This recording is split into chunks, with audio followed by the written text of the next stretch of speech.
With the launch of Sora 2, OpenAI hasn't just attacked TikTok and Instagram, they've attacked reality. Stick around to find out 6 things you need to know about Sora 2 without wasting your time on Sora 2. I'm Baratunde Thurston, co-creator and host of Life with Machines, a show about how we can live well with technology and not just endure it. I believe tech should help us in our relationships with ourselves, with each other, and with the planet around us. So I'm paying attention to this AI moment because it's going to change all of those relationships. And Sora 2 is an incredibly strong example of why that's the case. Number one, there is something novel about the entry into social media of this platform. Not just because it's deepfakes and AI slop and all of that. We'll get to that. But mostly because we are used to social media with a vertical scroll. And Sora 2 has that. It's short videos, you scroll through vertically until you realize you've lost all sense of space and time and have done nothing with your life. But OpenAI has innovated. They've added a horizontal scroll.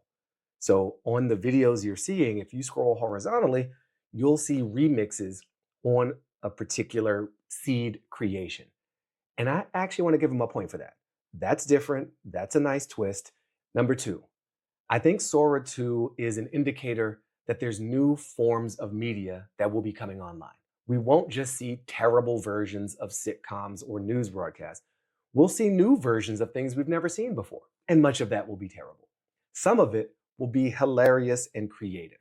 I've started to see people who legitimately write scripts upload scenes of those, pieces of those scripts to Sora to have it visualized. So you get a quick rough draft or rough cut. That's interesting. Number three, I think satire just got a new arsenal. I spent years working at The Onion and The Daily Show and doing stand-up. Part of the magic of it is that the satirical art itself is mimicking some format. The Onion has worked because it looks like real news. Kind of like Fox News works because it looks like real news. But both of them are hilarious.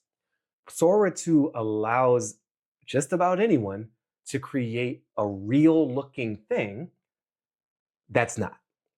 I spent a lot of time just putting Sam Altman in compromising positions because he's put us all in compromising positions. So I had him in a police interrogation. I had him in a confession booth confessing that the reason that he and Silicon Valley leaders are doing what they're doing is because they don't really value life itself that much. What drives me, and I think a lot of the people I work with in Silicon Valley, is that we just don't enjoy life that much. We keep building because sitting still feels unbearable. And that slides me into the back half of this video. The fourth observation about Sora 2 is that this is a cynical business play. Remember that OpenAI entered the scene as this nonprofit trying to make AGI, artificial general intelligence, that would benefit all of us. This is not that. There is no relationship between Sora 2 and making a human beneficial artificial general intelligence. This is a play for money and attention.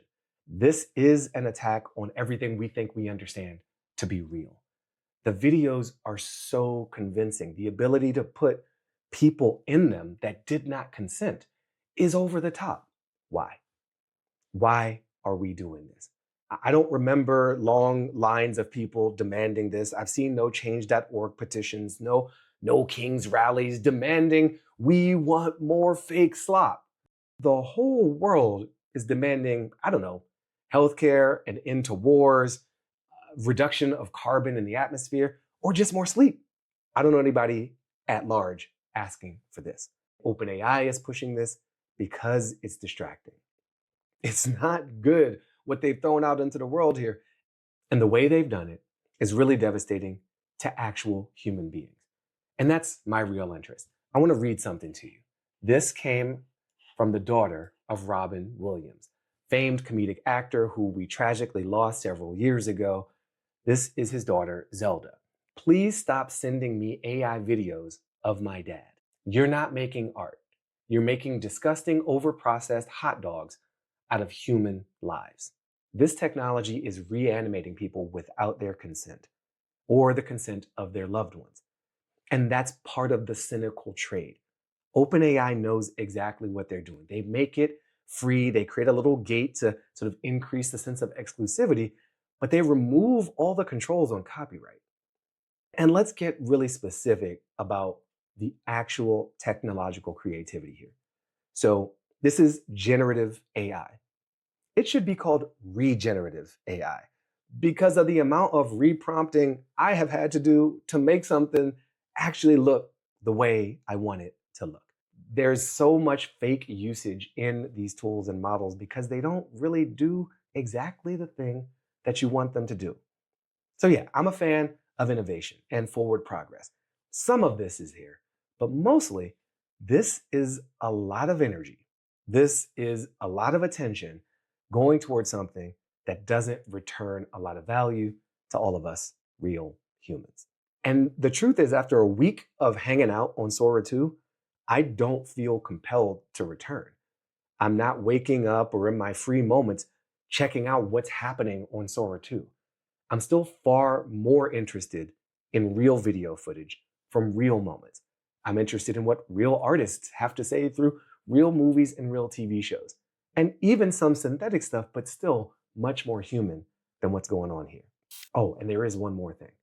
Read the terms of service. I didn't do that. I violated my own rule, and I made a cameo of my own face in Sora 2 just to play with it. Never let anybody else do a thing with it. And then my wife sent me a news article about the rights that you are giving away when you give OpenAI your face and your voice. These are the things that are not advertised in the onboarding. So learn from what might be perhaps my most tragic mistake yet. And let's find a way to live well with technology so we're not just enduring it. Find us newsletter.lifewithmachines.media. That's our Substack. We've got a new YouTube channel coming soon. Oh, and I'm a real human, and I should probably put this on the blockchain so you know that I really did this. Is that the one good use of blockchain besides radical speculation over a forcibly collapsing dollar? Maybe I should make a video about that.